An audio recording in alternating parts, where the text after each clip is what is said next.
His death sparked protests and demands for reform at the Albuquerque Police Department. Today, James Boyd was laid to rest in Albuquerque. The 38-year-old homeless man was killed by APD officers in the Sandia foothills in March. Our Caleb James was at his funeral today. Caleb. Yeah, guys, for weeks, Boyd's story and his image have turned into a symbol of the movement to reform APD. But today wasn't about that message. It was about him as he lived instead of how he died.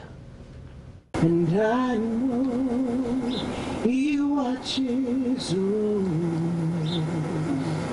This was James Boyd's final walk.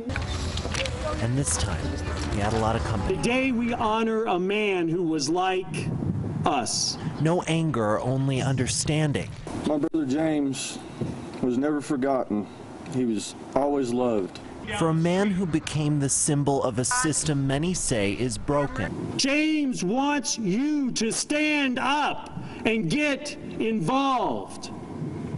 Not to do violence in our community, but to make change possible.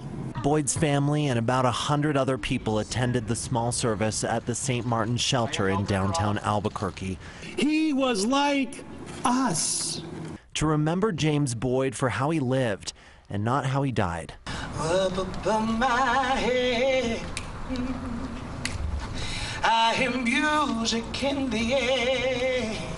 And of all days, as new life springs up all around, with change already in the air. And I really believe, oh, I believe that there's a heaven out there.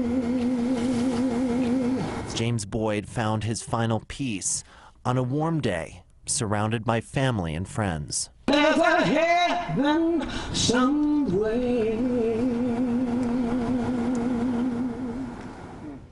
And you heard him there. The only member of James Boyd's family to speak during the funeral today was his brother. He was short on words at the service, but he opened up to Chris Ramirez yesterday. Chris.